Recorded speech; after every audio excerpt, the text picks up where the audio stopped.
প্রিয় শিক্ষার্থীবৃন্দ, আশা করি তোমরা ভালো আছো। আর আজকের এই ক্লাসে যারা অংশগ্রহণ করেছো তাদের সবাইকে স্বাগত। তোমাদের এর আগে দুটো ক্লাস আমি নিয়েছিলাম, সেখানে জাবেদা নিয়ে আলোচনা করেছিলাম। তারপরে তোমাদের সাথে জাবেদা, খতিয়ান, হিসাব সমীকরণ এগুলো নিয়ে বেশ কয়েকটা ক্লাস হয়েছে। তো আজকে তোমাদের সাথে যে বিষয়টি নিয়ে আলোচনা করব সেটি হচ্ছে জাবেদা, খতিয়ান, রেওয়ামিল। এই রেওয়ামিল পর্যন্ত ক্লাসে সেভাবে তোমাদের দেখানো হয়নি আমি যতদূর জানি। তো হিসাব বিজ্ঞানের সাথে তোমরা মোটামুটি পরিচিত হয়েছ। যারা একেবারে অপরিচিত ছিল তারা হিসাব বিজ্ঞানের সাথে মোটামুটি এতদিনে একটা পরিচয় হয়ে গেছে। সেখানে জাবেদা, খতিয়ান এগুলো সম্পর্কে তোমাদের পরিচয় ঘটেছে, হিসাব সমীকরণ সম্বন্ধে তোমাদের পরিচয় ঘটেছে, হিসাব বিজ্ঞানের যে প্রাথমিক বিষয়গুলো এগুলো সম্পর্কে মোটামুটি ধারণা পাচ্ছ। তো এইখানে লেনদেন থেকে জাবেদা এটা তোমরা করা শিখেছো, কিছুটা অনেকে শিখেছো। সেখান থেকে খতিয়ানও তোমরা কিছু শিখেছো। এখন লেনদেন থেকে জাবেদা, জাবেদা থেকে খতিয়ান, খতিয়ান থেকে রেওয়ামিল, এই যে এই বিষয়টা, প্রক্রিয়াটা, এই বিষয়টা প্র্যাকটিক্যালি কেমনে করা হয় এবং থিওরিটিক্যালি তোমরা করবা, তোমাদের পরীক্ষার জন্য দরকার, তোমাদের শেখার জন্য দরকার। এবং বাস্তবেও প্রতিষ্ঠানগুলো, বিভিন্ন কোম্পানি যেভাবে করে, বিভিন্ন প্রতিষ্ঠানগুলো, এই বিষয়গুলো আজকে তোমাদের আমি দেখাবো। সেগুলোর মধ্যে এটা হচ্ছে লেনদেন, এখান থেকে জাবেদা, তারপরে খতিয়ান, এরপরে হলো রেওয়ামিল।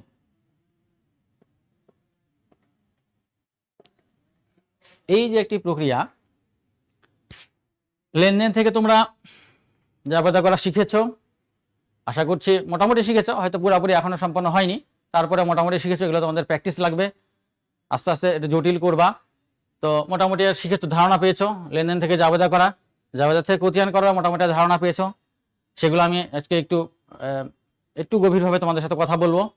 এবং খতিয়ান থেকে রেওয়ামিল করা, এইটি একটু সংযুক্ত হবে আজকে। সংযুক্ত হয়ে মোটামুটি পুরো বিষয়টা তোমাদের সামনে প্র্যাকটিক্যালি কেমনে করা হয় সেই বিষয়টি তোমাদের সামনে উপস্থাপন করব। প্র্যাকটিক্যালি কথা বলছি এই কারণে, আমাদের যে পড়াশোনা, সে পড়াশোনাটা মূলত তত্ত্বীয় বেজ। এবং তোমরা যে পড়াশোনা করো বেশিরভাগই ধারণা থাকে যে পড়াশোনা করছি, প্রাইভেট পড়ছি, ক্লাস করছি, স্কুল কলেজে পড়াশোনা করছি, ভালো একটা রেজাল্ট করব, ভালো একটা রেজাল্ট করলে ভালো একটা চাকরি করব। বেশিরভাগই এরকম একটা ধারণা থাকে। কিন্তু এগুলোর সাথে যে প্র্যাকটিক্যালি সম্পর্ক থাকে অনেক জিনিসের, সেগুলোর সম্পর্কে অনেকেই চিন্তা করতে চাও না। আমরা ব্যবসা বাণিজ্য যেগুলো দেখি, এই ব্যবসা বাণিজ্যগুলোর সাথে প্র্যাকটিক্যালি একেবারে বাস্তব লেনদেনের সাথে জাবেদা, জাবেদার সাথে খতিয়ান এবং রেওয়ামিল, এই যে বাস্তব যে বিষয়টা জড়িত, সরাসরি জড়িত, এই বিষয়টি আমরা আজকে দেখব। তো লেনদেন সম্পর্কে আমরা ধারণা পেয়েছি। তোমাদের যদি আমি বলি যে কয়েকটা লেনদেন লিখো, তো দেখা যাবে খুব কম সংখ্যক লেনদেন লিখতে পারবা। যে তখন মনে হবে একটা নতুন ধরনের, যে লেনদেন আবার কি লিখবো, এরকম মনে হবে। কারণ তোমাদের সামনে লেনদেনগুলো উপস্থাপন করা থাকে, প্রশ্নপত্রে লেনদেনগুলো উপস্থাপন করা থাকে। তোমাদের বলা হয় যে লেনদেনগুলো থেকে তোমাদের জাবেদা তৈরি করো। এখন তোমাদের যখনই বলা হবে যে আমাকে 10টা লেনদেন লিখে দেখাও বা 5টা লেনদেন আমার সামনে উপস্থাপন করো, তখন বেশিরভাগই বিভ্রান্ত হয়ে যায়, কেমনে লিখবো লেনদেন। তারপরে লেনদেন তোমাদের সামনে উপস্থাপিত থাকে, সেখান থেকে তোমরা জাবেদা করতে বলা হয়, তোমরা করতে পারো, অনেকাংশে পারো। তারপরে লেনদেন থাকে, জাবেদা করতে বলা অথবা না বলা, খতিয়ান করতে বলা, এটা তোমরা করতে পারো কারণ এটা প্র্যাকটিস করো। কিন্তু যখন আবার বলা হয় এরকম লেনদেনগুলো কয়েকটা দেওয়া আছে, সেই লেনদেনগুলো থেকে তোমরা জাবেদা করো, জাবেদার থেকে খতিয়ান করো, খতিয়ান থেকে আবার রেওয়ামিল করো, তখন অনেকে বিভ্রান্ত হয়ে যায়। কিন্তু যখন কিছু ইনফরমেশন দেওয়া থাকে, সেই ইনফরমেশনগুলো থেকে সরাসরি বলা হয় যে তুমি এগুলো থেকে রেওয়ামিল তৈরি করো, তখন আবার পারো, কারণ এগুলো করে অভ্যস্ত অনেক সময় হয়ে যায়। তো যাই হোক, আমি যতদূর জানি তোমাদের লেনদেন, জাবেদা, খতিয়ান সম্পর্কে ধারণা আছে। রেওয়ামিল সম্পর্কে আমি একটা কথা বলে ফেললাম, কিন্তু রেওয়ামিল সম্পর্কে তোমাদের কিছু বলিনি এখনো, সেটা বলবো। তো লেনদেন আমরা জানি যে একটি কারবার প্রতিষ্ঠানের আর্থিক আদান প্রদান, যে আদান প্রদান মাধ্যমে কারবার আর্থিক অবস্থার পরিবর্তন ঘটে। জাবেদা হচ্ছে লেনদেনগুলোকে, প্রতিটি লেনদেনে যে দুটি পক্ষ আছে, এটি ডেবিট ক্রেডিটে বিন্যস্ত করে তারিখের ক্রমানুসারে একটা নির্দিষ্ট নিয়মে লিপিবদ্ধ, প্রথম যে লিপিবদ্ধকরণ সেইটি। খতিয়ান এই যে জাবেদায় যে হিসাবগুলো আসে, এই জাবেদার যে হিসাবগুলোকে প্রত্যেকটি আলাদা আলাদা শিরোনামে স্থায়ীভাবে সংরক্ষণের একটি প্রক্রিয়া। এইবারে খতিয়ান তোমরা জানো যে এই খতিয়ানের মধ্যে কতগুলো উদ্বৃত্ত তৈরি হয়, জেড তৈরি হয়, প্রত্যেকটি হিসেবের আলাদা আলাদা করে উদ্বৃত্ত তৈরি হয়। সেই উদ্বৃত্তগুলো নিয়ে ডেবিট এবং ক্রেডিটে বিন্যস্ত করে, ডেবিট এবং ক্রেডিটে লিখে, এটা তালিকা বিশেষ, আর কিছুই না। রেওয়া মিলটা হচ্ছে খতিয়ানের যে উদ্বৃত্তগুলো আছে, খতিয়ানের উদ্বৃত্তগুলো নিয়ে ডেবিটে ক্রেডিটে লিখে, ডেবিট উদ্বৃত্তগুলো ডেবিট দিকে এবং ক্রেডিট উদ্বৃত্তগুলো ক্রেডিট দিকে লিখে একটি তালিকা প্রস্তুতকরণ, আর কিছুই না রেওয়া মিলটি। আচ্ছা, তাহলে পরে এই যে রেওয়া মিল বা তালিকাটি প্রস্তুত করা হয়, কেন করা হয়? উদ্দেশ্য হচ্ছে আমরা যে লেনদেন থেকে জাবেদা প্রস্তুত করলাম, তোমরা জানো জাবেদার মধ্যে অনেক প্রসিডিওর, ডেবিট ক্রেডিট নির্ণয় করা লাগে, সেখানে যদি ভুলভ্রান্তি হতে পারে, টাকার ফিয়ারে কম বেশি হতে পারে। তো লেনদেন থেকে জাবেদা প্রস্তুতের সময় যদি কোনো ভুল হয়ে থাকে, তাহলে পরবর্তী হিসাবগুলি সব ভুল হয়ে যাবে। আবার জাবেদা সঠিক হলো, জাবেদার থেকে আমরা যখন খতিয়ান তৈরি করব, খতিয়ানে পোস্টিং দেওয়ার বেশ কিছু প্রসিডিওর আছে, আমরা অল্প করে শিখব। জাবেদার থেকে খতিয়ানে যখন পোস্টিং দেওয়া হয়, তখন এই পোস্টিংয়ের সময় যদি কোনো গরমিল দেখা দেয়, এবং সেখানে তোমরা জানো যেহেতু করেছ কয়েকটা ক্লাসে, এই খতিয়ানের মধ্যেও তোমাদের যোগ বিয়োগের প্রশ্ন থাকে, একটার সাথে একটা বিয়োগ করার প্রশ্ন থাকে, ডেবিট দিয়ে ক্রেডিট দিকে লেখার প্রশ্ন থাকে। এই যে প্রসিডিওর, উল্টাপাল্টা বিভিন্ন রকমের প্রসিডিওর থাকে, একটু সহজ জিনিস কিন্তু একটু একটার সাথে আরেকটা ইন্টারলিঙ্কড, একদিকে ওরা বিভিন্ন দিকে লেখা লাগে। তো এটা করার সময় কম বেশি হতে পারে, ভুল হতে পারে। এখন যদি এর মধ্যে যে কোনো ধরনের ভুল হয়, তাহলে পরে সাধারণত এই যে খতিয়ান, আমরা জানি, তোমরা শিখেছো নিশ্চয়ই, ক্লাস হয়েছে, যে খতিয়ানকে হিসাবের পাকা বহি বলা হয়, হিসাবের রাজা বলা হয়, এবং এটাই হলো ফাইনাল। এখান থেকে যেগুলো নিয়েই আমাদের যে অ্যাকাউন্টিং এর যে হিসাবগুলো চূড়ান্ত, আমাদের যে টার্গেট, একটা ব্যবসা প্রতিষ্ঠান করা হয় মূলত মুনাফা অর্জন করার জন্য, সে মুনাফা নির্ণয় করা হয় মূলত এই খতিয়ানে যে উদ্বৃত্তগুলো আছে, এই উদ্বৃত্তগুলো নিয়েই। তোমরা এই বিষয়টা সহজে অনুধাবন করতে পারো যে একটা ব্যবসা প্রতিষ্ঠানের মুনাফা নির্ণয় করতে বা ক্ষতি নির্ণয় করতে সহজ একটি প্রক্রিয়া, যেটি সবার কাছেই একটা ধারণা আছে, সেটি হচ্ছে একটি কারবারের যে আয় হবে, সে আয় থেকে ব্যয়গুলো বিয়োগ। আয় থেকে ব্যয় বিয়োগ করলে মুনাফা বা ক্ষতি হবে। আয় যদি বেশি হয় তাহলে পরে মুনাফা হবে, আর ব্যয় যদি বেশি হয় তাহলে পরে ক্ষতি হবে। এটি সাধারণ ধারণা। তো এই খতিয়ানের মধ্যে এই আয়, ব্যয়, এ সমস্ত প্রত্যেকটা হিসেবের আলাদা আলাদা করে উদ্বৃত্ত পাওয়া যায়। এই উদ্বৃত্তগুলো নিয়েই আসলে লাভ ক্ষতি তৈরি করা হয়। এখন খতিয়ান পর্যন্ত এগুলোর মধ্যে এই আয় বা ব্যয়, এগুলোর মধ্যে কোনোটির যদি গরমিল হয়, কম বেশি হয়ে যায়, তাহলে পরে মুনাফা নির্ণয় ভুল হয়ে যাবে। আর মুনাফা নির্ণয় যদি ভুল হয়ে যায়, তাহলে পরে পরিণতি মারাত্মক। মারাত্মক এই কারণে বলছি, যদি এগুলো ভুলের কারণে মুনাফার পরিমাণ ক্যালকুলেশন বেশি করা হয়ে যায়, তো এই মুনাফার পরিমাণ ক্যালকুলেশন করা বেশি হয়ে গেলে প্রতিষ্ঠানের মালিক বা মালিকগণ মনে করবেন যে মুনাফা এত হয়েছে, ফলে ওইটি ব্যক্তিগত কাজে ব্যবহার করা যাবে। এখন বেশি মুনাফা মনে করে ব্যক্তিগত কাজে মুনাফাটি ব্যবহার করা শুরু করে ভুল হিসাব করার কারণে, তাহলে পরে ওই অতিরিক্ত মুনাফাটুকু কিন্তু মূলধন থেকে যাবে, এবং এটা যদি কন্টিনিউ করে, একটা সময় আসবে মূলধন আর থাকবে না, ব্যবসা বন্ধ হয়ে যাবে।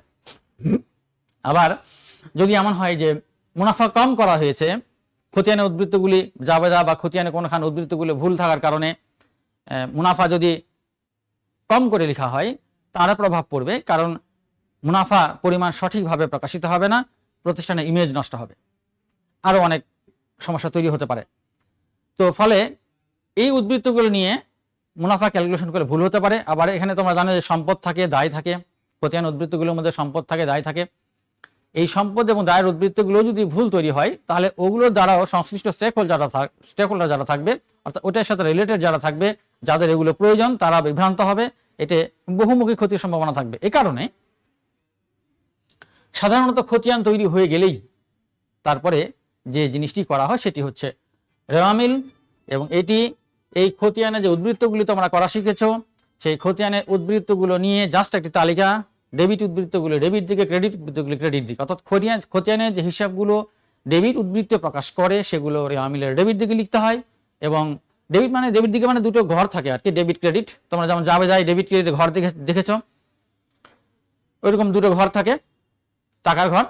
তো ডেবিট উদ্বৃত্তগুলি ডেবিট দিকে এবং ক্রেডিট উদ্বৃত্তগুলি ক্রেডিট দিকে লেখা হয়, লিখে দুই দিকে যোগ করা হয়, যোগ করে দেখা হয় যে দুই দিকে টাকার ফিগারের কি অবস্থা। দুই দিকে টাকার ফিগার যদি সেম হয় তাহলে আমার বুঝতে হবে যে এই পর্যন্ত হিসাবগুলো আপাত দৃষ্টিতে সঠিক হয়েছে। আর যদি দুটো যোগফল টাকার ফিগার এক না হয়, না মিলে, তাহলে পরে তোমাকে ধরে নিতে হবে যে কোনো না কোনোখানে ভুল হয়েছে, তখন সেগুলো সংশোধনের প্রশ্ন দেখা দেয়। তাহলে পরে আমরা লেনদেন, জাবেদা, খতিয়ান সম্পর্কে মোটামুটি আগে ধারণা পেয়েছিলাম। রেওয়ামিল সম্পর্কে একটু বললাম যে রেওয়ামিল হচ্ছে খতিয়ান হিসাব খাতে যে উদ্বৃত্তগুলো আছে সেগুলো নিয়ে একটি তালিকা। ডেবিট উদ্বৃত্তগুলো ডেবিট দিকে, ক্রেডিট উদ্বৃত্তগুলো ক্রেডিট দিকে লিখে যে একটা তালিকা তৈরি করা হয়, সেটি হচ্ছে রেওয়ামিল। এবং এই ডেবিট উদ্বৃত্ত এবং ক্রেডিট উদ্বৃত্ত দুই দিকে যোগফল যদি মিলে যায় তাহলে আপাতত ধরে নেওয়া হয় যে পূর্ববর্তী হিসাবগুলো সঠিক আছে। আর যদি কোনো গড়মিল হয়, দুই দিকে উদ্বৃত্তের সমান যদি না হয়, তাহলে পরে ধরে নেওয়া হয় যে হিসাবে কোথাও গড়মিল হয়েছে, তখন পরবর্তী পদক্ষেপ নিতে হয়। তাহলে পরে লেনদেন, জাবেদা, খতিয়ান, রেওয়ামিল এই বিষয়টা আমরা শিখলাম। মানে সংজ্ঞাটা কিরকম, জাবেদা, খতিয়ান সব ধারণা পেয়েছি। আমরা আজকে কয়েকটি লেনদেন নিব। এই লেনদেন কয়েকটি নিয়ে যদি আমরা প্র্যাকটিক্যালি ক্লাসে থাকতাম, আমি তোমাদের হয়তো করতে বলতাম প্র্যাকটিক্যালি যে আমাকে 5টা লেনদেন করে দেখাও বা 10টা লেনদেন লিখো, কে কয়টা লেনদেন লিখতে পারো। কিন্তু এখন যেহেতু সেই সুযোগ নাই, আমি নিজে কয়েকটা লেনদেন, এখানে ছোট্ট কয়েকটা লেনদেন লিখবো। সেই লেনদেন থেকে জাবেদা তোমরা করা শিখেছ সহজেই, সেগুলো তোমরা করতে পারবে আশা করছি। এবং জাবেদা থেকে খতিয়ান, তোমরা জানো খতিয়ানের মধ্যে তোমরা শিখেছো নিশ্চয়। এই খতিয়ানে দুইটি পদ্ধতি তোমরা শিখেছ মনে, একটা হচ্ছে টি ছক, একটি হচ্ছে চলমান জের পদ্ধতি।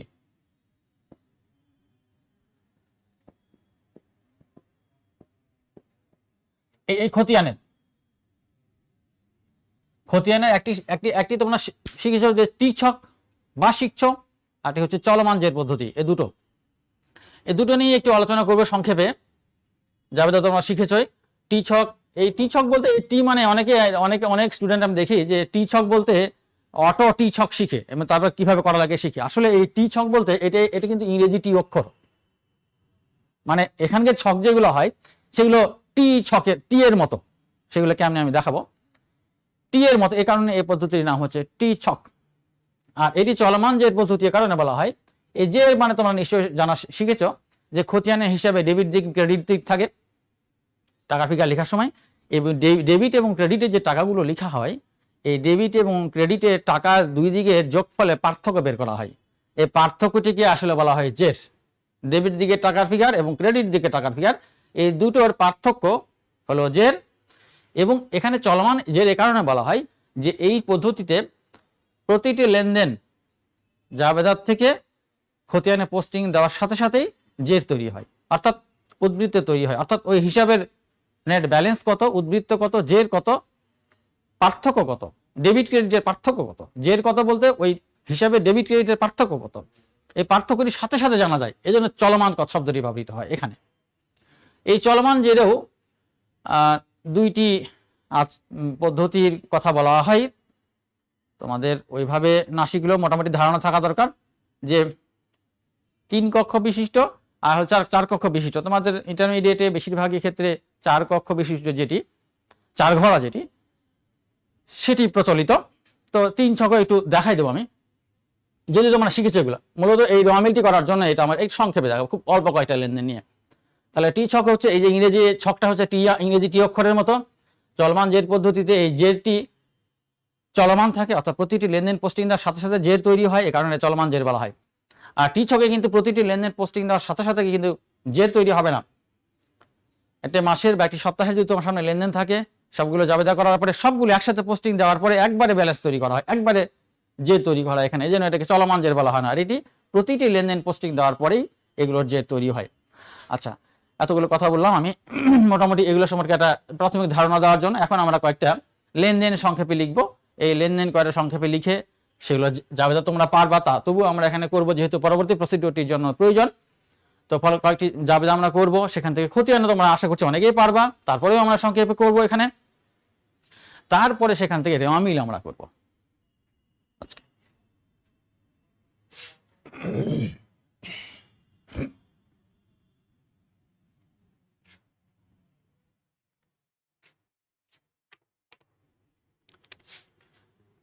আমরা যদি এখানে লেনদেনগুলো লিখি, 2020 সাল যদি আমরা লিখি জানুয়ারি, 2020 জানুয়ারি, মানে তারিখ একটা সিরিয়াল দিব। এটা হচ্ছে 1 তারিখ, 2 তারিখ, 3 তারিখ, 4 তারিখ, যে কয়টা হয়। আচ্ছা, প্রথম লেনদেন আমরা যদি লিখি যে নগদ বিক্রয় 1000 টাকা, 2 তারিখে আমরা যদি লিখি ধারে বিক্রয় 900 টাকা, 3 তারিখে যদি আমরা লিখি দেনাদারের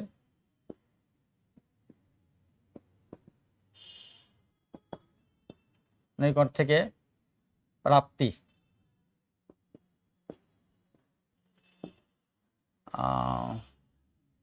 500 টাকা।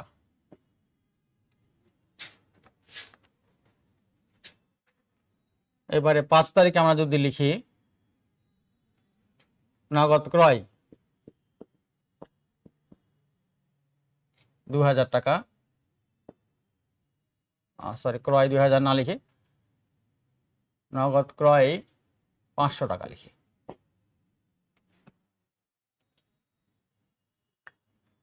তারপরে 6 তারিখে হচ্ছে ধারে ক্রয় 1000 টাকা। 7 তারিখে লিখি আমি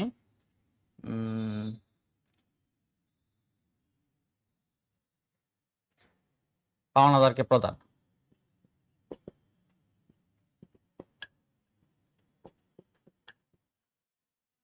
500 টাকা। এই কয়েকটি লেনদেন আমি লিখলাম, ছোট্ট সহজ একদম লেনদেন। 2020 জানুয়ারি তারিখে 1 জানুয়ারিতে নগদ বিক্রয় 1000 টাকা, 2 জানুয়ারিতে ধারে বিক্রয় 900 টাকা, 3 জানুয়ারিতে দেনাদার নিকট থেকে প্রাপ্তি 500 টাকা, 5 জানুয়ারিতে নগদ ক্রয় 500 টাকা,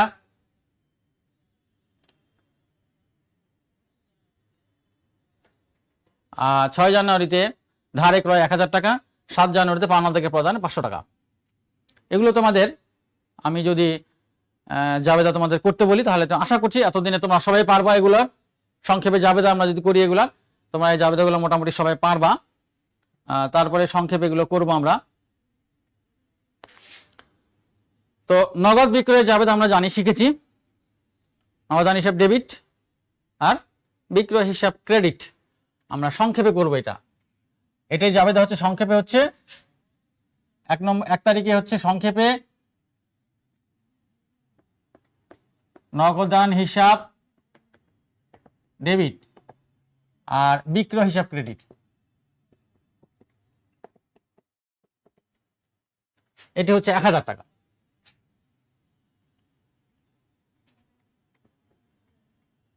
তোমরা এটি ছক আকারে করে নিতে পারবা। আমি জাস্ট সংক্ষেপে ওই প্রসিডিওরটা দেখানোর জন্য নগদ বিক্রয় নগদান হিসাব ডেবিট 1000 টাকা, বিক্রয় হিসাব ক্রেডিট 1000 টাকা। 2 তারিখে তোমরা এটিও পারবা আশা করছি। 2 তারিখে ধারে বিক্রয় প্রাপ্য হিসাব বা দেনাদার হিসাব, প্রাপ্য হিসাব ডেবিট হচ্ছে 900 টাকা আর বিক্রয় হিসাব ক্রেডিট 900 টাকা। এগুলো তোমরা পারবা, আমি আশা করছি তোমরা পারবা যেহেতু কয়েকদিন হয়ে গেছে। 3 তারিখে দেনাদার নিকট থেকে প্রাপ্তি 500 টাকা। 3 তারিখের জাবেদা হবে নগদান হিসাব ডেবিট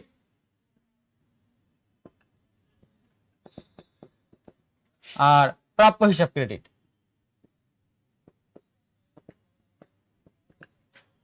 এই টাকার পরিমাণ হচ্ছে 500। আমি এগুলো নিয়ে ব্যাখ্যা বিশ্লেষণে যাচ্ছি না, কারণ এগুলো তোমরা শিখেছো। আশা করছি এগুলো একেবারে সাধারণ জাবেদা, তাহলে পারবা তোমরা। 5 তারিখে নগদ ক্রয়, তার মানে জাবেদা হবে ক্রয় হিসাব ডেবিট আর নগদান হিসাব ক্রেডিট।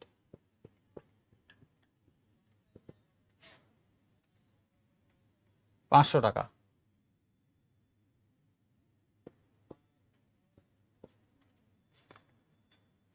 6 তারিখে ধারে ক্রয়। তো ধারে ক্রয় হলে তোমরা জাবেদা শিখেছো, আশা করছি পারবা। সেটা হচ্ছে ক্রয় হিসাব ডেবিট আর প্রদেয় হিসাব ক্রেডিট। প্রদেয় হিসাব বা পাওনাদার হিসাব 1000 টাকা। ক্রয় হিসাব ডেবিট এবং প্রদেয় হিসাব ক্রেডিট। 7 তারিখে যে জাবেদাটি হবে, সেই 7 তারিখে জাবেদাটি হবে হচ্ছে পাওনাদারকে প্রদান, ফলে পাওনাদার হিসাব বা প্রদেয় হিসাব ডেবিট। এখানে প্রদেয় হিসাব লিখেছি, আমি এখানে প্রদেয় হিসাবকে ডেবিট করলাম। আর নগদান হিসাব ক্রেডিট। টাকার ফিগার হচ্ছে 500।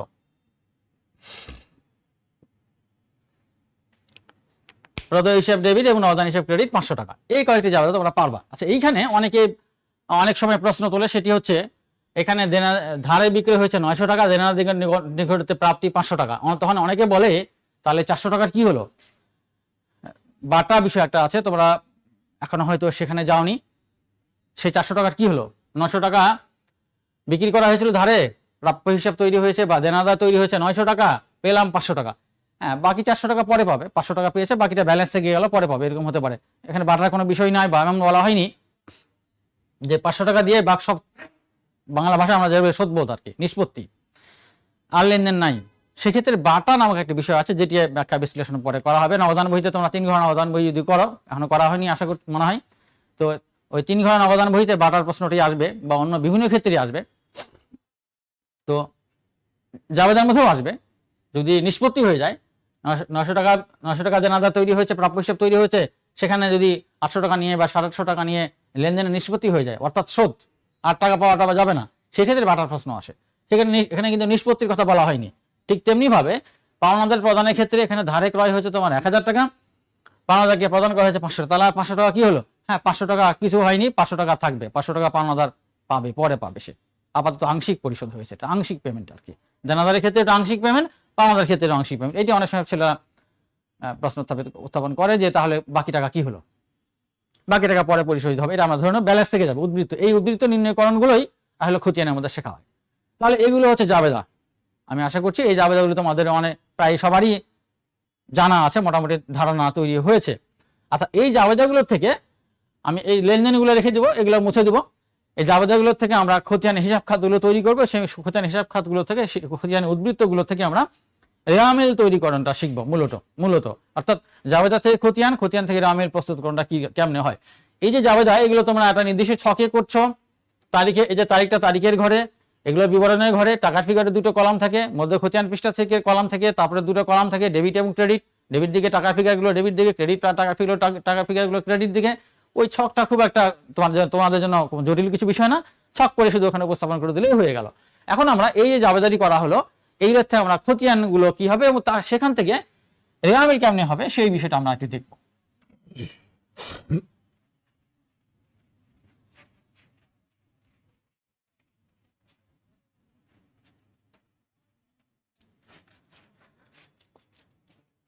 খতিয়ান। আচ্ছা, তোমরা নিশ্চয়ই খতিয়ান তোমরা করেছ। এখানে আমরা যদি এগুলো জাবেদার দিকে তাকাই, তোমরা নিশ্চয়ই খাতা নিয়ে লিখেছ। সেখানে আমরা দেখব যে এখানে নগদ হিসাব এবং বিক্রয় হিসাব আছে, এখানে বিক্রয় হিসাব এবং পাওনাদার হিসাব আছে। তাহলে এখানে খতিয়ানে যতগুলো হিসাব খাত আমরা লিখলাম, প্রত্যেকটা হিসাবের নামে জাবেদার মধ্যে যতগুলো হিসাব আমরা লিখলাম, এই জাবেদারি হিসাবগুলো প্রত্যেকটা হিসাবের নামে কিন্তু খতিয়ানে আলাদা আলাদা করে হিসাব খাত হবে, অর্থাৎ আলাদা আলাদা করে ছক হবে। আমরা যখন এখানে খতিয়ান করব, যখন করব তখন প্রত্যেকটা হিসাবের নামে আলাদা আলাদা করে ছক হবে। জাবেদার যেরকম একটা ছক করা শিখেছো তোমরা, একটি ছক জাবেদা, পুরো জাবেদার জন্য একটি ছক, তারিখ, বিবরণ, খতিয়ান পৃষ্ঠা, ডেবিট টাকা, ক্রেডিট টাকা, এদের ছক করা শিখেছো। একটি ছক, একটি পৃষ্ঠা তুমি নিয়ে যখন জাবেদা করছো, তো ওই একটি পৃষ্ঠাতে একটি ছক, পুরাটা পেজ ধরে একটি ছক তৈরি করছো। কিন্তু যখন খতিয়ান তুমি তৈরি করবা, তখন খতিয়ান তৈরি করার সময় কিন্তু তোমার গোটা পেজ নিয়ে একটা খতিয়ান এর ছক তৈরি হবে না। তখন কি করতে হবে? ওই যে 2টো পদ্ধতির কথা আমি বলেছি, যদি টি ছক হয় তাহলে টি ছকের মতো করে, আর চলমান জের যদি হয় তাহলে চলমান জেরের মতো করে। যেটি হোক, আমরা প্রথমে এটা টি ছক করে নিয়ে, যদি সুযোগ হয় আমরা চলমান জেরটা একটু দেখবো, না হলে পরে ওটা দিয়ে আমরা করবো। এছাড়া তোমরা ওটা শিখেছো আশা করছি। তারপরে আমরা দেখার চেষ্টা করব। তাহলে পরে ওই যে প্রত্যেকটা আলাদা আলাদা ছক হবে এবং আলাদা আলাদা হিসাব খাত হবে। যেমন এখানে নগদ বিক্রয়, জাবেদা হচ্ছে নগদ হিসাব এবং বিক্রয় হিসাব। এই যে নগদান হিসাব এবং বিক্রয় হিসাব, এখানে কিন্তু নগদান হিসাবের নামেও একটি ছক হবে, বিক্রয় হিসাবের নামেও একটি ছক হবে। যদি আমি এখানে নগদান হিসাব করি, একটা নগদান হিসাব এখানে করলাম, একটা ছক হবে এখানে একটা। তাহলে বিক্রয় একটা এখানে আসছে, জাবেদার ক্ষেত্রে বিক্রয়, বিক্রয় হিসাবের একটা ছক হবে, বিক্রয় হিসাব এটা একটা ছক হবে। তারপর এখানে ধারে বিক্রয়ের ক্ষেত্রে আমরা জাবেদা দেখেছি যে প্রাপ্য হিসাব ডেবিট, বিক্রয় হিসাব ক্রেডিট। তাহলে এখানে দুটো হিসাব আসছে, একটা হচ্ছে প্রাপ্য হিসাব আর একটা বিক্রয় হিসাব। আমরা কিন্তু আগের জাবেদা থেকেই আমরা বিক্রয় হিসাব পেয়ে গেছি। খতিয়ান হিসাব খাতের নিয়ম হলো যে একবার হিসাব খাতের একটি যদি হিসাব ওপেন হয়ে যায় তাহলে ওটি আর বারবার করে ওপেন করার কোনো প্রয়োজন নাই, নতুন করে খোলার কোনো প্রয়োজন নাই। তো সে হিসাবে ধারে বিক্রয়ে জাবেদা আমরা জানি যে বা করলাম প্রাপ্য হিসাব এবং বিক্রয় হিসাব। তো বিক্রয় হিসাব ওপেন করা হয়ে গেছে, খোলা হয়ে গেছে প্রথমটাতেই, তাহলে ওটা নতুন করে খোলার প্রয়োজন নাই। কিন্তু প্রাপ্য হিসাব খোলা হয়নি, ফলে প্রাপ্য হিসাবের একটি খুলতে হবে, এটি একটা হিসাব খুলতে হবে। তাহলে এই দুটো লেনদেন এর দুটো জাবেদা থেকে আমাদের হিসাব আসলো তিনটা। দেনদারের নিকট থেকে প্রাপ্তি 500 টাকা, এর জাবেদা আমরা শিখেছি বা করলাম, সেটা হচ্ছে নগদান হিসাব ডেবিট, প্রাপ্য হিসাব ক্রেডিট। দেখো নগদান হিসাব এবং প্রাপ্য হিসাব দুটো হিসাব খাত আলাদা আলাদা, এই দুটোই কিন্তু আমাদের এখানে আগেই খোলা হয়ে গেছে। নগদান হিসাবও খোলা হয়েছে, প্রাপ্য হিসাবও খোলা হয়েছে, ফলে নতুন করে এখানে আর খোলার কোনো প্রয়োজন পড়ছে না। নগদ ক্রয়, নগদ ক্রয় জাবেদা আমরা শিখলাম যে ক্রয় হিসাব ডেবিট, নগদান হিসাব ক্রেডিট। তো নগদান হিসাবের ঘর কিন্তু ছক কিন্তু আগে খোলা হয়ে গেছে, এটা আর কোনো খোলার কোনো প্রয়োজন নেই। যে ক্রয় হিসাব খোলা হয়নি বিধায় ক্রয় হিসাব খুলতে হবে, এটা একটা ছক খুলতে হবে, হিসাব খুলতে হবে। ধারে ক্রয়, ধারে ক্রয়ের ক্ষেত্রে আমরা জাবেদা শিখেছি ক্রয় হিসাব ডেবিট এবং প্রদেয় হিসাব ক্রেডিট, প্রদেয় হিসাব বা পাওনাদার হিসাব ক্রেডিট। তো ক্রয় হিসাবে ডেবিট, এই ক্রয় হিসাব কিন্তু আগের হিসাব থেকে আগে জাবেদার থেকে খোলা হয়ে গেছে, ফলে ক্রয় হিসাব নতুন করে খোলার কোনো প্রয়োজন নাই। ফলে ক্রয় হিসাব খোলা হয়েছে কিন্তু প্রদেয় হিসাব খোলা হয়নি, ফলে প্রদেয় হিসাব একটা খুলতে হবে, প্রদেয় হিসাব, প্রদেয় হিসাব একটা খুলতে হবে। এবারে জাবেদাটা হচ্ছে পাওনাদারকে প্রদান। তো পাওনাদারকে প্রদানের জাবেদা আমরা শিখেছি বা শিখছি, সেটা হচ্ছে প্রদেয় হিসাব ডেবিট আর নগদান হিসাব ক্রেডিট। তো প্রদেয় হিসাব খোলা হয়েছে আগের থেকেই, নতুন করে খোলার কোনো প্রয়োজন নেই। আবার নগদান হিসাব ক্রেডিট, নগদান হিসাব কিন্তু খোলা হয়ে গেছে। তার মানে আমাদের এখানে যে কয়েকটা লেনদেন আমি লিখেছি এগুলোর থেকে আমরা যদি জাবেদা বা খতিয়ান করি তাহলে পরে দেখব জাবেদার মধ্য থেকে যে হিসাবগুলো আসবে সেই হিসাবগুলো এই 4টার একটা 5টা, এর বাড়তি আর কোনো হিসাব আমাদের নাই। যদিও একটা হিসাব বারবার আসছে, নগদান হিসাব কয়েকবার আসছে, ক্রয় হিসাব একাধিকবার আসছে, প্রদেয় হিসাব একাধিকবার আসছে, প্রাপ্য হিসাব একাধিকবার আসছে, বিক্রয় একাধিকবার আসছে।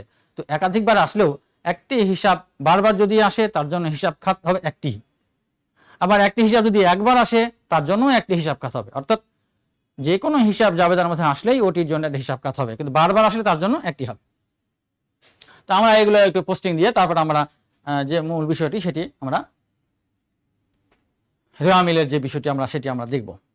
তাহলে নগদান হিসাব তোমরা টি ছক, যেটি এই টি ছক আসলে টি এর মতো একটি ছক থাকে। আমরা এটা যদি টি ছকে করি, টি ছক, এই টি ছকে আমরা যদি করি তাহলে তোমরা দেখেছো টি ছকের ডেবিট ক্রেডিট থাকে, মধ্য দিয়ে একটা দাগ থাকে, দুই দিকে ডেবিট ক্রেডিট থাকে এবং ডেবিটে 4টি, ক্রেডিটে 4টি মূলত ঘর থাকে। প্রথমটি থাকে সেটা হচ্ছে তারিখের ঘর, তারিখ। তারপরে থাকে বিবরণ, এটি আমার তোমাকে এটা ভালো করে করি আমি। তারিখের পরে থাকে বিবরণ,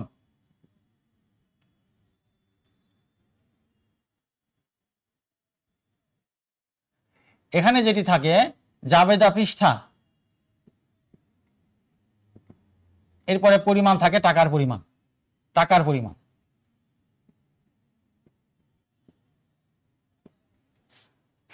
দেখো বাম দিকে তারিখ, বিবরণ, জাবেদা পৃষ্ঠা, টাকার পরিমাণ। ঠিক ডান পাশেও ক্রেডিট দিকে এই দিকে থাকে ডেবিট, এইদিকে ক্রেডিট। এখানেও তারিখ থাকবে, তারপরে থাকবে হলো বিবরণ,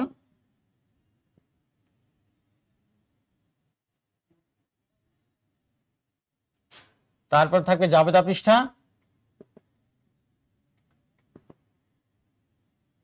তারপরে থাকবে টাকার পরিমাণ।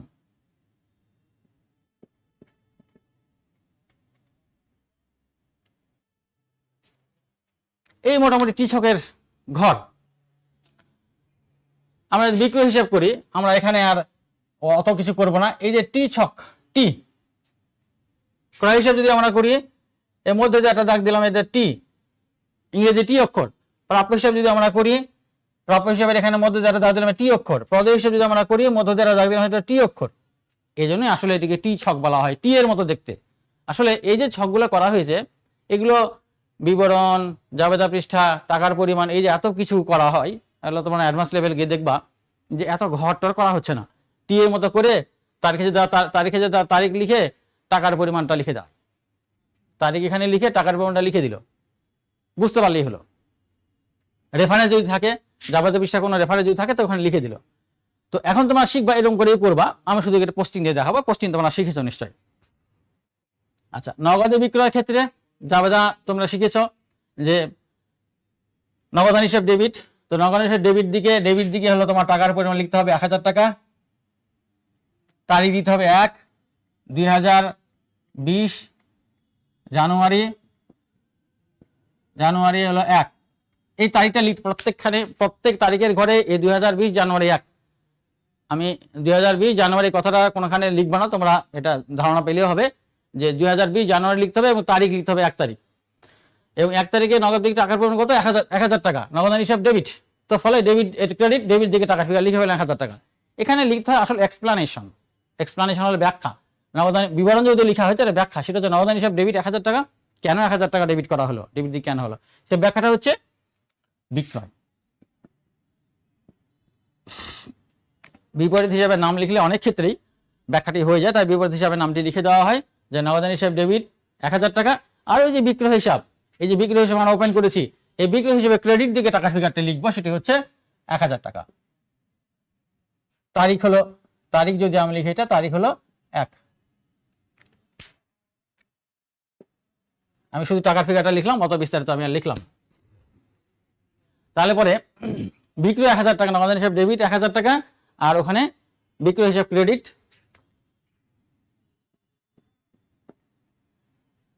1 তারিখে নগদ হলো বিক্রয় হচ্ছে 1000 টাকা। ধারে বিক্রয় হলো 900 টাকা। তো ধারে বিক্রয় 900 টাকা হলে আমরা যা শিখলাম যে প্রাপ্য হিসাব ডেবিট 900 টাকা, প্রাপ্য হিসাব ডেবিট 900 টাকা, আর এটা 1 তারিখ আর কি, ডেবিট 900 টাকা, আর বিক্রয় হিসাব ক্রেডিট হলো 900 টাকা। অর্থাৎ বিক্রয় হিসাবে ক্রেডিট দিকে 900 টাকা লিখতে হবে। এটা হচ্ছে 2 তারিখ, এটা হলো প্রাপ্য হিসাব 900 টাকা। তাহলে বিক্রয় হিসাব ক্রেডিট 900 টাকা আর প্রাপ্য হিসাব ডেবিট হলো 900 টাকা। দ্বিতীয়টা পোস্টিং, প্রাপ্য হিসাব ডেবিট 900 আর বিক্রয় হিসাব ক্রেডিট হলো 900। দেনাদার নিকট থেকে প্রাপ্তি 500 টাকা, দেনাদার এবং নিকট থেকে প্রাপ্তি 500 টাকা। তাহলে নগদান হিসাব ডেবিট হলো 500 টাকা।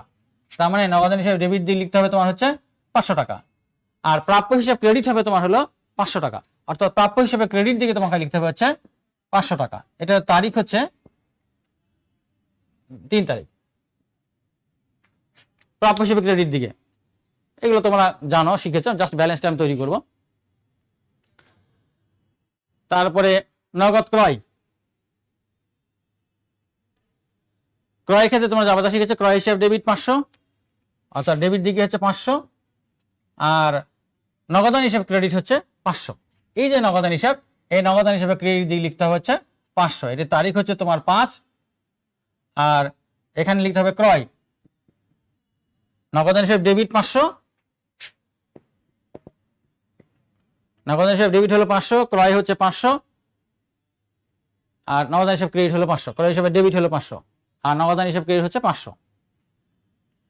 আর ধারে ক্রয়ের ক্ষেত্রে যাবে হচ্ছে তোমরা শিখেছো, সেটা হচ্ছে যে ক্রয় হিসাব ডেবিট 1000, তারিখ হলো 6, ক্রয় হিসাব ডেবিট হলো 1000, আর পাওনাদার হিসাব বা প্রদেয় হিসাব ক্রেডিট হচ্ছে 1000।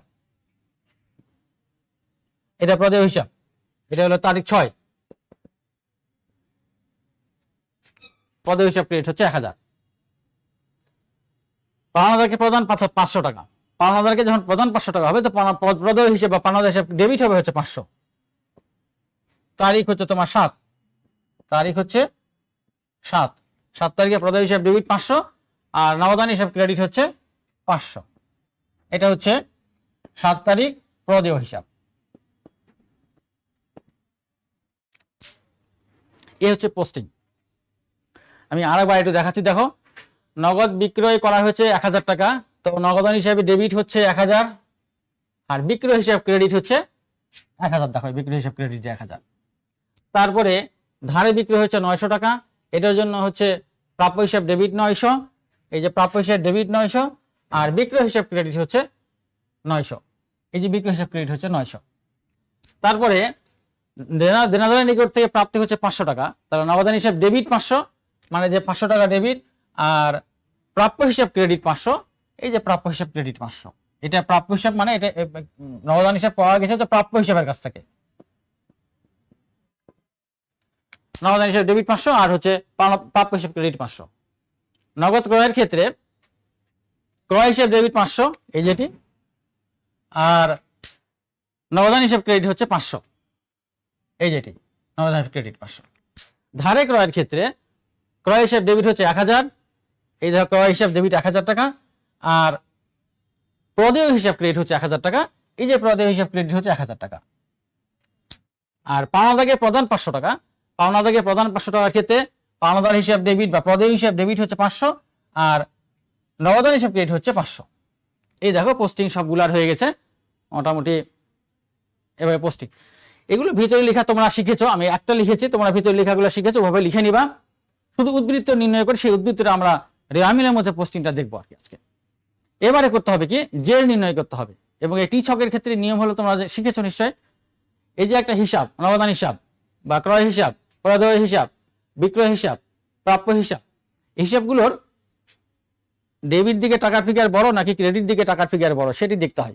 ডেবিট দিকে টাকার ফিগার যদি বড় হয় তাহলে পরে ডেবিট দিক যোগ করতে হয় আগে, আর ক্রেডিট দিকে টাকার ফিগার যদি বড় হয় তাহলে পরে ক্রেডিট দিকে যোগ করতে হয় টাকার ফিগারটা আগে, তারপরে বিপরীত দিকের টাকার ফিগারটা বিয়োগ করতে হয়। যেমন ধরো আমরা ক্রয় হিসাব করি, যদি প্রথমে এদিকে ক্রেডিট দিকে কিছু নাই তাহলে ডেবিট দিকে বেশি আছে, তাহলে ডেবিট দিকে যোগফলটি নামাতে হবে। এই যে 1500 1500, এই 1500 আবার ক্রেডিট দিকে নিয়ে আসতে হবে, এটা ক্লোজ করে দিতে হবে, এবং এই 1500 এখান থেকে টাকার ফিগার বিয়োগ করতে হবে। টাকার ফিগার কিছু নাই, শূন্য, অর্থাৎ 1500 থেকে শূন্য বিয়োগ করতে হবে, তাহলে উদ্বৃত্ত আসবে হচ্ছে 1500। অর্থাৎ এইটি হলো জের। এইটির ক্ষেত্রে দেখো প্রদেয় হিসাবের ক্ষেত্রে ক্রেডিট এদিকে আছে 1000, ডেবিট দিকে আছে হলো 500, তাহলে ক্রেডিট দিকটি বড় আছে, ক্রেডিট দিকের 1000 টাকাটা আগে যোগ করতে হবে, এই 1000 টাকা এবার আবার নিয়ে আসতে হবে, নিয়ে এসে দুই দায় ক্লোজ করে দিই, এই 1000 টাকা থেকে 500 টাকা বিয়োগ করতে হবে, বিয়োগ করলে হবে হচ্ছে 500। এটি হলো জের। প্রাপ্য হিসাব ডেবিট দিকে 900, ক্রেডিট দিকে 500, তাহলে এদিকে বড় আছে, তাহলে এদিকে আগে যোগ করতে হবে 900, ক্লোজ করতে হবে, এই 900 টাকা এখানে নিয়ে আসতে হবে, ক্লোজ করতে হবে, 900 থেকে 500 বিয়োগ করতে হবে, 900 থেকে 500 বিয়োগ করলে হবে 400, এই 400টি হলো জের। বিক্রয় হিসাব, বিক্রয় হিসেবে দেখো ডেবিট দিকে টাকার ফিগার নাই, ক্রেডিট দিকে টাকা আছে, ক্রেডিট দিকে টাকা হলো 1900, ডেবিট দিকে টাকা নেই, এই 1900 টাকা এদিকে নিয়ে আসতে হবে, এই 1900 টাকা থেকে এদিকে বিয়োগ করতে হবে, শূন্য কিছু নাই, তার মানে এই 1900 হবে উদ্বৃত্ত। এটি হলো জের।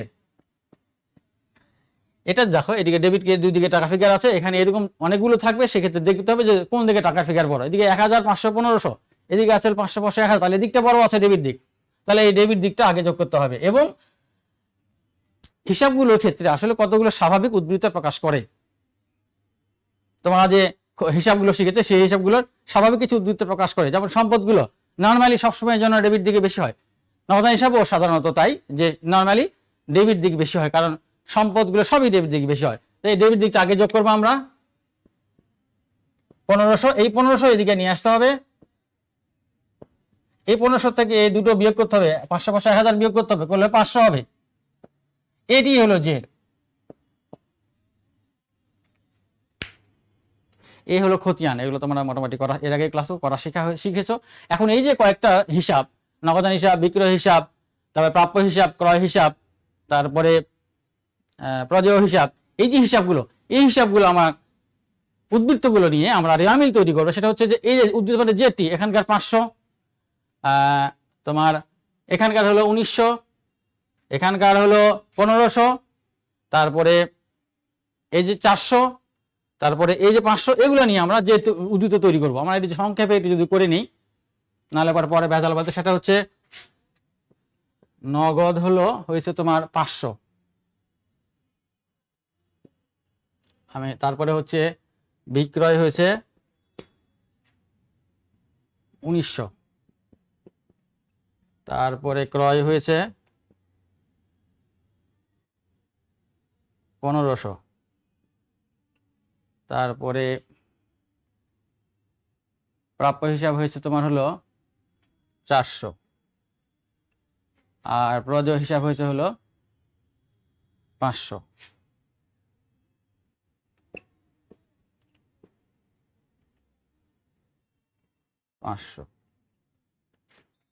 নগদান হিসাবে ডেবিট ব্যালেন্স হচ্ছে তোমার 500, বিক্রয় হচ্ছে 1900, তারপরে ক্রয় হচ্ছে হলো 1500, তারপরে প্রাপ্য হিসাব হয়েছে হলো, আমি এটা দেখাবো তোমাদের, প্রাপ্য হিসাব হয়েছে হলো 400, প্রদেয় হিসাব হচ্ছে 500, 19 আর 5 2400, আর হলো 2400।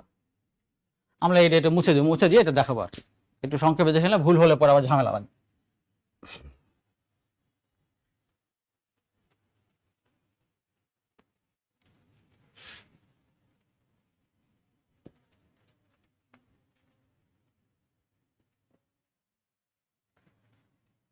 এই যে খতিয়ান আমরা করলাম, এটা টি ছক হোক বা চলমান জের পদ্ধতি হোক, চলমান জের পদ্ধতি হলে পরেও এই জেরগুলো ব্যালেন্সগুলো একই আসবে, কম বেশি হবে না, উদ্বৃত্ত কম বেশি হবে না।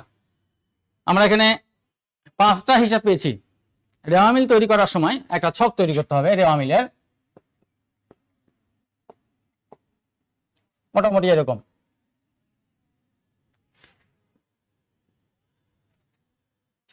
এটা একটা সিরিয়াল নাম্বার থাকতে পারে, সিরিয়াল নাম্বার।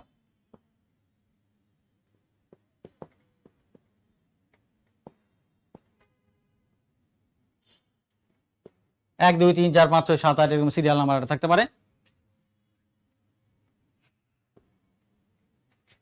বিবরণ,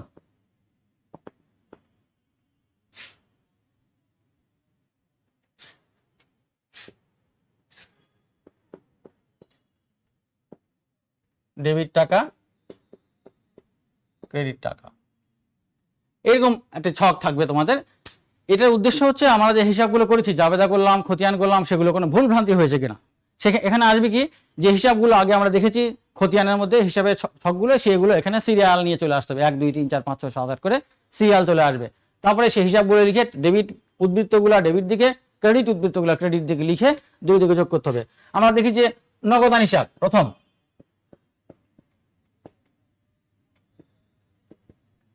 নগদান হিসেবে আমরা জের পেয়েছি বা উদ্বৃত্ত পেয়েছি হচ্ছে, আমি এখানে লিখে রেখেছি, সেটা হচ্ছে 500 টাকা, এবং সেটি ডেবিট উদ্বৃত্ত হয়েছে, অর্থাৎ ডেবিট দিক বেশি হয়েছে। যেটি ডেবিট উদ্বৃত্ত রেওয়া মিলে সেটি ডেবিট দিকে বলবে। টাকার ফিগার হচ্ছে 500। বিক্রয় হিসাব আমরা দেখেছি, সেখানে বিক্রয় হিসাব, বিক্রয় হিসেবে আমরা উদ্বৃত্ত সেখানে পেয়েছি 1900, ক্রেডিট উদ্বৃত্ত, এটি ক্রেডিট দিকে বসবে, এটি ডেবিট, এটি ক্রেডিট, ক্রেডিট দিকে বসবে 1900। তারপরে আমরা দেখেছি ক্রয় হিসাব, ক্রয় হিসাব দেখেছি, সেই ক্রয় হিসাবে আমরা উদ্বৃত্ত পেয়েছি হলো 1500, এই ডেবিট দিকে বসবে, কারণ এটা ডেবিট উদ্বৃত্ত প্রকাশিত হয়েছে, ডেবিট দিক বেশি ছিল সেখানে। তারপরে প্রাপ্য হিসাব পেয়েছি আমরা, প্রাপ্য হিসাবে আমরা উদ্বৃত্ত ওখানে পেয়েছিলাম 400, ডেবিট দিকে, এটা ডেবিট উদ্বৃত্ত ছিল। তারপরে প্রদেয় হিসাব সেখানে আমাদের ছিল, প্রদেয় হিসাব, প্রদেয় হিসাবে ক্রেডিট উদ্বৃত্ত ছিল, সেটা হচ্ছে 500।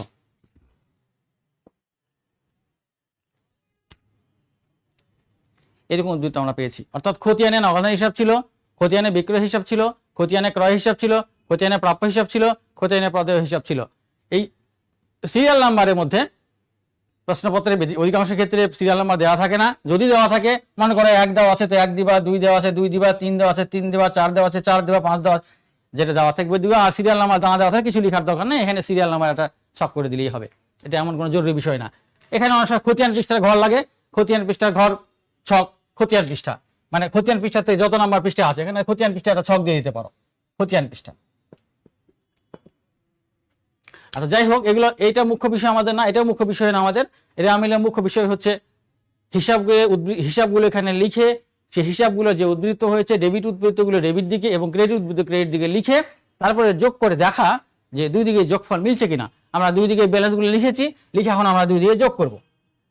যোগ করলে এদিকে 1900 আর 500 2400, এদিকে 2400। এই ডেবিট দিকে 2400 এবং ক্রেডিট দিকে 2400, এই 2400 যদি এক না হয়, যদি না মিলে, মনে করো একদিকে 2400 আর একদিকে 2400 কম বা বেশি, তখন তোমাকে ধরে নিতে হবে যে পুরা প্রসিডিওরের মধ্যে কোনো ধরনের ভুল হয়েছে। যখনই ভুল হবে তখন সেই ভুলটা কারেকশন করার জন্য পরবর্তী পদক্ষেপ নিতে হবে। এই কারণে মূলত রেওয়ামিলটি করা। এখন তোমাদের যদি কয়েকটা লেনদেন দেওয়া হয়, সেক্ষেত্রে একেবারে সহজ লেনদেনই থাকবে। লেনদেন থেকে বললো তোমাকে জাবেদা তৈরি করো, খতিয়ান তৈরি করো এবং রেওয়ামিল তৈরি করো। তখন তোমাকে করতে হবে এভাবে, সেগুলো জাবেদা তৈরি করতে হবে। জাবেদা তৈরি করার পরে ওই ছক করে খতিয়ান তৈরি করতে হবে। খতিয়ান তুমি টি ছকেও করতে পারো, চলমান যে পদ্ধতিতেও করতে পারো, যার যেরকম সুবিধা হয়। যদি তোমাকে উল্লেখ করে না দেয় এরকম করে স্পেসিফিক যে টি ছকেই করতে হবে বা চলমান যে পদ্ধতিতেই করতে হবে, সেক্ষেত্রে তোমাকে স্পেসিফিক সেভাবে করতে হবে। আর যদি স্পেসিফাই করে না দেয় যে টি ছকে করো বা চলমান জেরে করো, তাহলে তোমার ইচ্ছা হলো টি ছকে করে নিলা, আমি চলমান জের পদ্ধতি দেখার সুযোগ আজকে হলো না, অন্য ক্লাস নেক্সট ক্লাসে হয়তো সুযোগ হবে কিছু। তো যে কোনো একটা পদ্ধতিতে করে নিবা, করে উদ্বৃত্ত নির্ণয়করণটা হলো মুখ্য বিষয়। সেক্ষেত্রে উদ্বৃত্ত নির্ণয়করণ হয়ে গেল, জের নির্ণয়করণ হয়ে গেল। এবারে জের নির্ণয় করার পরে রেওয়ামিল তৈরি করতে হবে এরকম একটা। সেই রেওয়ামিলের মধ্যে সিরিয়াল নাম্বার, বিবরণ, খতিয়ান পৃষ্ঠা, ডেবিট ক্রেডিট টাকার এরকম ছক করে নিয়ে যে হিসাব উদ্বৃত্তগুলো যে হিসাবগুলো করা হয়েছে খতিয়ানের মধ্যে, সেই হিসাবের নামগুলো এখানে সিরিয়াল লিখতে হবে এবং সংশ্লিষ্ট হিসাবে কত জের তৈরি হয়েছে সেই জেরগুলো এখানে বসাতে হবে। এবং সেই জেরগুলো এখানে নিয়ে আসার ক্ষেত্রে দেখতে হবে সেগুলো ডেবিট জের না ক্রেডিট জের, অর্থাৎ ডেবিট উদ্বৃত্ত না ক্রেডিট উদ্বৃত্ত। ডেবিট উদ্বৃত্ত কোনটিকে বলে, ক্রেডিট উদ্বৃত্ত কোনটিকে বলে, এটি বুঝতে হলে তোমাকে বুঝতে হবে খতিয়ান হিসাব খাতে যদি ডেবিট দিক টাকা ফিগার বড় থাকে তাহলে সেটিকে বলা হয় ডেবিট উদ্বৃত্ত। খতিয়ান হিসাব খাতে যদি ক্রেডিট দিকে টাকা ফিগার বড় থাকে তাহলে সেটিকে বলা হয় ক্রেডিট উদ্বৃত্ত। এবং ডেবিট উদ্বৃত্ত যদি হয়, অর্থাৎ ডেবিট দিকে টাকা ফিগার বড় হয়, তাহলে টাকা ফিগারটা এইদিকে এই কলামে বসবে। আর যদি ক্রেডিট দিক টাকার ফিগার বড় হয় বা ক্রেডিট উদ্বৃত্তধারী হয়, সেক্ষেত্রে টাকার ফিগারগুলো এই সাইডে বসবে। তারপরে দুই দিক যোগ করলে যোগফল মিলে যাবে। যদি যোগফল মিলে যায় তাহলে আমাদের হিসাব যেগুলো করা হয়েছে ধরে নিতে হবে এগুলো সবগুলোই সঠিক। এটা হচ্ছে একটা প্রসিডিওর। এছাড়া তোমাদের সামনে রেওয়ামিলের যে চ্যাপ্টারটি আছে সেখানে রেওয়ামিলের মধ্যে তোমাদের নর্মালি যে বিষয়গুলো করা হয়, এই হিসাবগুলো তোমাদের সামনে উপস্থাপন সরাসরি করে দেওয়া হয়। হিসাব খাতের উদ্বৃত্তগুলি দেওয়া হয়, তোমাকে সেই উদ্বৃত্তগুলি ডেবিট হবে না ক্রেডিট হবে, সেই ডেবিট হবে না ক্রেডিট হবে সেখানে লিখে তারপরে যোগফল মেলানো হয়। সেটি তোমাদের শেখো তোমরা রেওয়ামিলের মধ্যে। আর এটি হচ্ছে একটি প্র্যাকটিক্যাল প্রক্রিয়া এবং এটিও তোমাদের নলেজে থাকা খুব জরুরি যে লেনদেন থেকে জাবেদাকরণ থেকে খতিয়ান প্রস্তুত করা এবং সেই খতিয়ান প্রস্তুত করে নিয়ে খতিয়ানের উদ্বৃত্তগুলো দিয়ে কেমনে রেওয়ামিল তৈরি করা হয় এবং সেই রেওয়ামিল তৈরি করে এর উপকারিতাই বা কি, সেগুলো তোমাদের শিখতে হলে আজকে যে ক্লাস আমি নিলাম এই বিষয়ে তোমাদের নলেজে থাকতে হবে। তো আজকের মতো এটুকুই। তোমরা সবাই সুস্থ থাকো, ভালো থাকো, তোমাদের পড়াশোনা ভালো করে হোক এটুকু কামনা করি। আর তোমাদের বিশেষ কিছু জানার আছে কিনা, কমেন্ট কিছু করেছে কিনা?